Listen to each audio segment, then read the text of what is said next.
We're at the Danversport Yacht Club on August 10th, 2014, and this is the annual Beverly High School Grand Reunion Breakfast. My name is Dick Symmes. I was on the committee. I'm from the class of 1959, so I'm just a spectator here today. We have a 1964 Ford Thunderbird here, which belongs to Ben Merry, who was also on the committee. And he thought it would be nice to park it out here so that the class of 64, when they come in, can see who looks better, them or the car. So we're going to have a great time today, and stick with us, and you'll have all the fun along with us.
Whoa, hold it, stop, wait. We interrupt this program, folks. I know you want to see the Grand Reunion Breakfast, but we really need to go back and see how all this started. It started back in 1994 with a lady named Priscilla Vogler, who came up with the idea of having a Grand Reunion Breakfast. Fortunately, back in those days, Ed Josephs was around and taping his TV programs for the local cable access channel, and he got a nice interview with Priscilla and some of her staff members about how the original breakfast began. So let's go back and take a look at that. I promise we're not going to spend too much time there, and we'll get right back to the breakfast. Priscilla, would you tell us how this idea came to be? What started this? Well, 2 years ago, we were planning our 50th reunion. It was to be a 3-day celebration, basically at King's Grand. Plans had been made for the breakfast there the Sunday morning to say goodbye to everybody. And I took my first trip back to Briscoe since I had night of graduation, and we were taking pictures for a memory book. And I stood in the cafeteria and I thought, wouldn't this be a great place to have that final breakfast for our 50th reunion? So I went home and called the principal, who I thought would say no way. But he was as enthused as I was, and therefore we did have our breakfast there. The next year, it was too good not to have it again. We had it last year with the classes of 1940 to 1945, and that worked out very well. But a few people complained, why weren't they invited? So I thought, well, this year we'll do it for everybody, and that's what we're doing. Terrific. Here we have Mr. John Boyle, who at the time of the original breakfast back in 1994-95 was the vice principal of Beverly High School, and he was instrumental, along with Priscilla, in getting these original grand reunions off the ground and facilitated them being actually held in the old Beverly High School. So this is John Boyle. Here we're looking at some of the footage that was taken at the first one or two of these Grand Reunion breakfasts back in the 1990s, and they were actually held in the old Beverly High School, which is now Briscoe. And as you can see from these shots that were taken back then, they had the group first meeting in the auditorium, and keep in mind, this is in the summer. This is August. It's hotter than hell. There's no air conditioning, and you had a lot of people all crowded into this small space. So for that reason alone, it wasn't too comfortable. Then you had the breakfast, which was served buffet style, and that was done in the cafeteria, the high school cafeteria. And it was put on by the personnel from the Vittori Rocky post up on Brimble Avenue, much like their pancake breakfast is today. And again, you had elderly people standing in line in a very hot situation. And so eventually, even though this was very nostalgic to have these breakfasts at the original high school building, it became a problem and they decided to move it to another venue. And for the last 10 or so years, it's been actually held at the Danversport Yacht Club. And without the nostalgia, it's still a much better place to have an event of this size.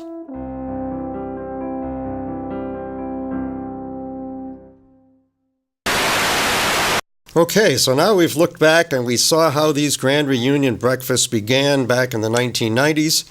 So it's time to return to this year's 2014 grand reunion, and we're welcoming the class of 1964.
Miss Marilyn Klebansky was the person who took over from Priscilla Vogler after Priscilla was no longer able to do these events each year, and she's done a wonderful job ever since, I believe, 1996 when she took over.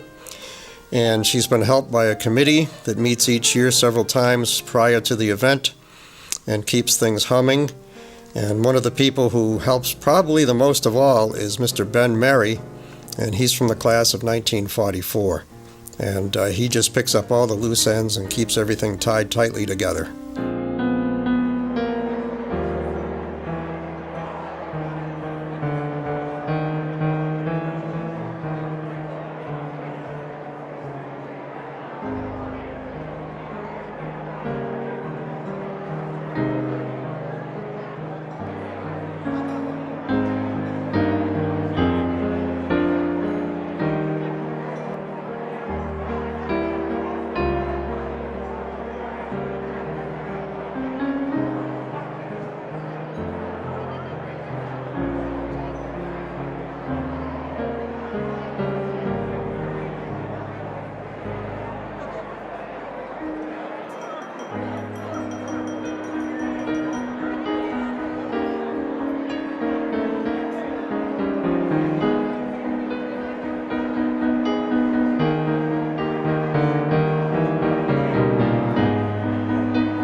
Okay, and now we are seeing the grand entrance of the class of 1964, the newest inductees into this wonderful club of 50th reunion breakfasts. And they have a nice professional sign this time, which is probably the first time we've seen something like this. And the audience is standing up and applauding as the class of 1964 marches in as a group, and they will take their place at the head table. And it's wonderful to see this group of people who even now are 68 years old.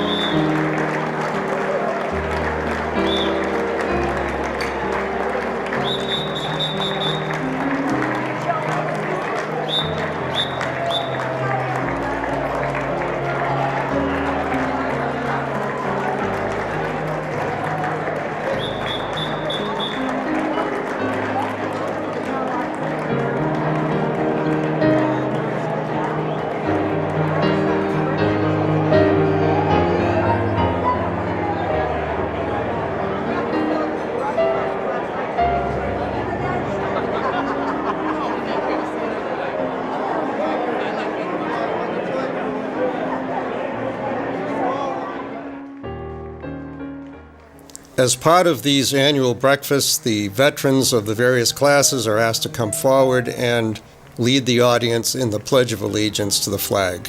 And so here we have that.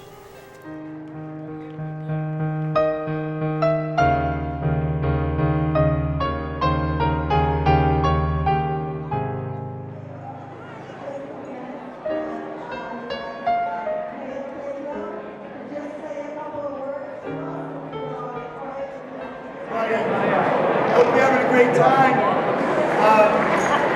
Thanks.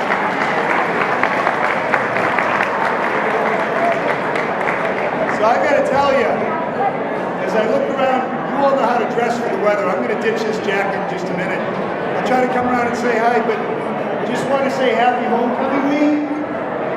Happy homecoming week. Enjoy this alumni breakfast.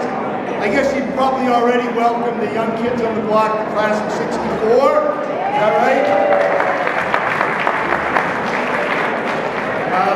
I guess the class of '64 was the last one to really graduate Briscoe. Is that about right? Yeah? So, enjoy the morning, enjoy the day. If you have the chance to get down to Lincoln Park this afternoon, come on down and enjoy the concerts and the fireworks. And then sometime in the very near future, in the next few years, we'll be opening a new middle school, so hopefully you'll all have grandkids who get to go through that school, and it'll be another one of the jewels in our public school system. At any rate, enjoy the day, and happy homecoming.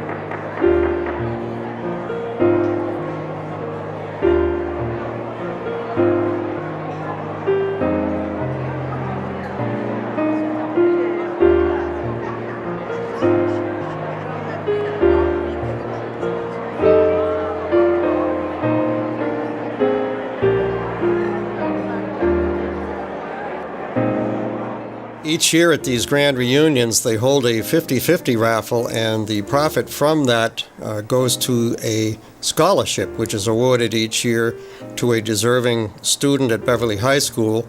And this year we see the table where the tickets are being sold.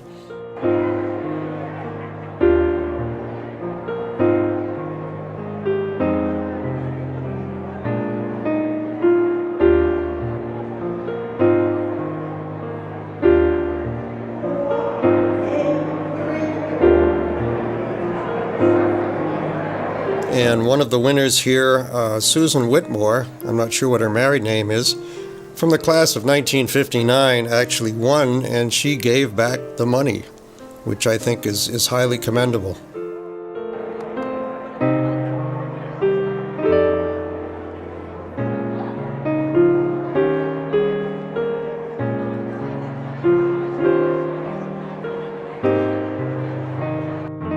Here we have the table of a combined group of folks from the classes of 1941 through 1944. Obviously, there's not too many of those folks left. And one of them in particular is from the class of 1941, Mr. John Woodman. And he's here today with his daughter. And we had a little chat with him, and we discovered that he, soon after graduation, went into the U.S. Navy in World War II, was on an LST out in the Pacific Theater. We have him wearing a hat representing his LST, the ship that he served on. And a little bit later on, we're going to interview him and find out a bit more about his adventures in the Pacific during World War II. Okay, we're here again with one of the oldest people here today, with the earliest class, 1941, John Woodman.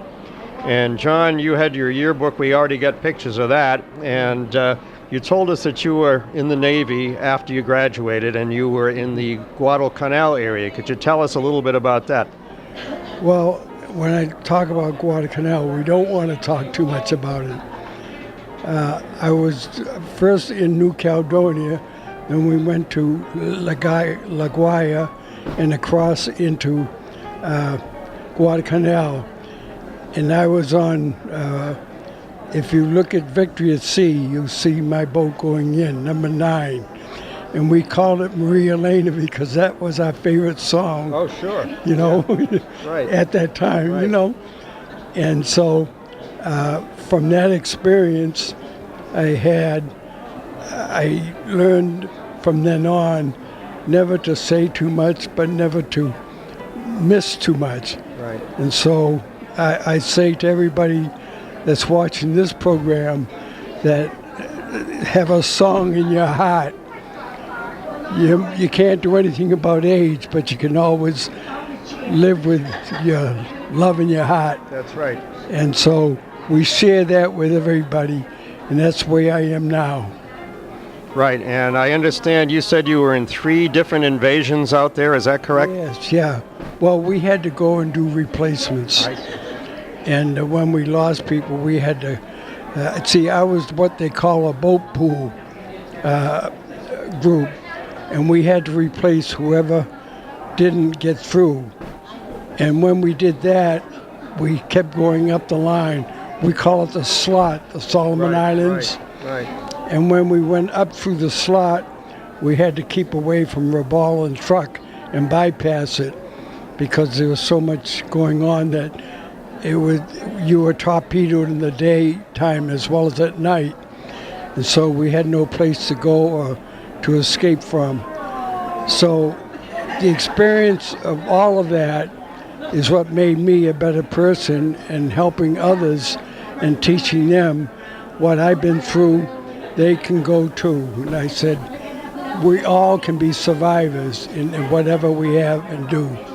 That's a good philosophy. Yeah, a lot of people should remember that today. Definitely. Yeah.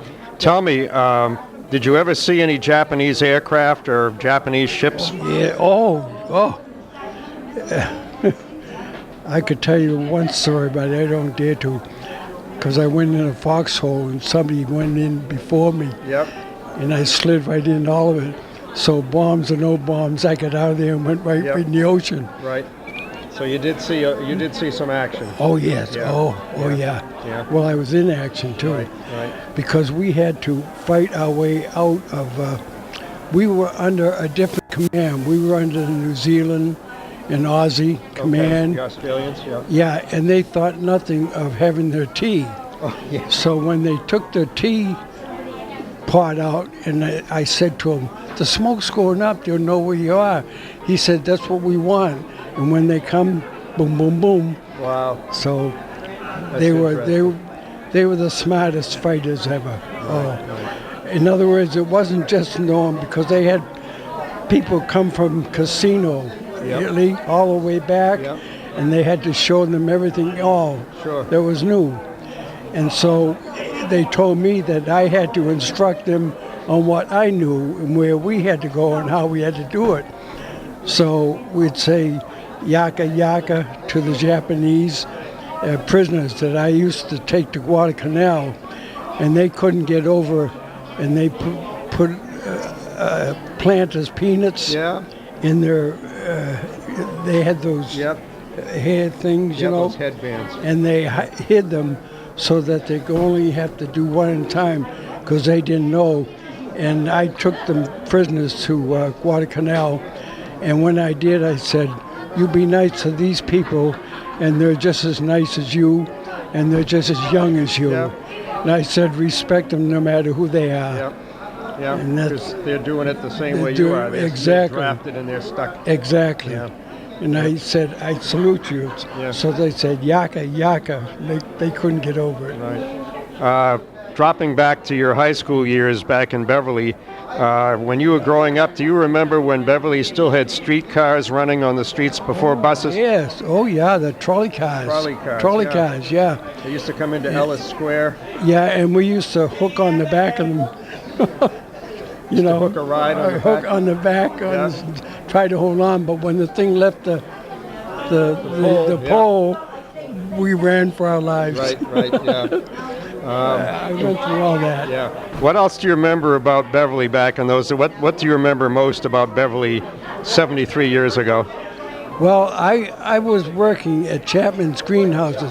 See, I was a foster child, and I had to live with the Williams family, and they owned the Chapman greenhouses. Oh, sure, yeah. And so I had to do what they want me to do and plant things everywhere. Well, I'd go to different big real estate places and do all the putting in their trees and putting in their plants. And whatever they want, you said, yes, dear, you know, and you did that. Right. And the people there were all Magnolia and all that. Yep. And there was nothing but money. And they Big thought, money, yeah. And but they thought nothing of giving me a $5 or $10 tip. And I couldn't get over it, and I was only 17. Yep. So I bought half of my house in Malden with the money that they gave me. Wow. So it ricocheted, Yeah. put it that way. Yeah. And in other words, I never wasted a penny. But by not doing that, I gained Oh, sure. so much more. Right. And I'm still in the same house. Right. And it only took me so many 20 years exactly to pay my rent, you know. And I had it all paid for. That's great. Happily, yeah. That's great. But they can't do that now. No, you can't do it now. They can't even No. get the chance. Oh, you yeah. know, so. Yep. It's a different country. Yeah. Yeah, it But is. I mean, Yep. well, I could go on and on, but Yep. I mean, Well, listen, it's been very good talking to you. Thank you. And we'll make sure that you get a copy of this program.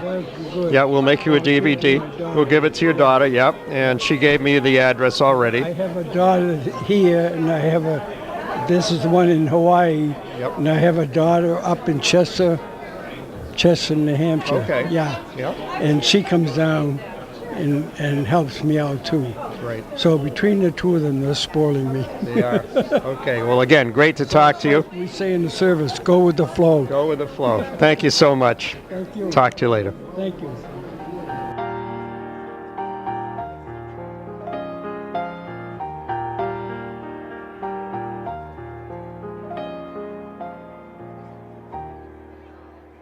We looked at the folks at the table representing the class of 1964 and asked if anybody would like to speak, and they suggested that we speak with their class president, Mr. Joe D'Angelo.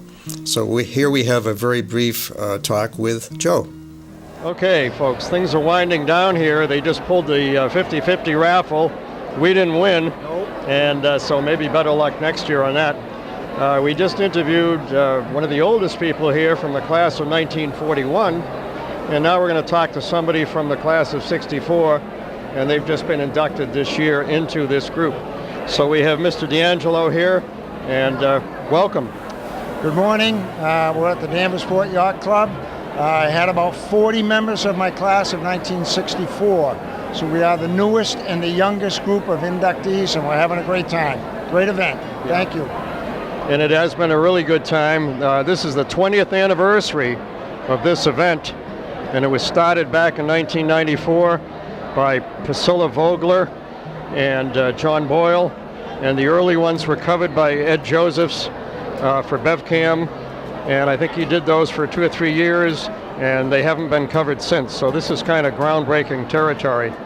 And we're happy that we could do this, because the more people that know about it, the more people will come in future years. So that's a good thing. And for all of us, we'll say goodbye for now. Goodbye, everybody. Thank you very much. Bye-bye.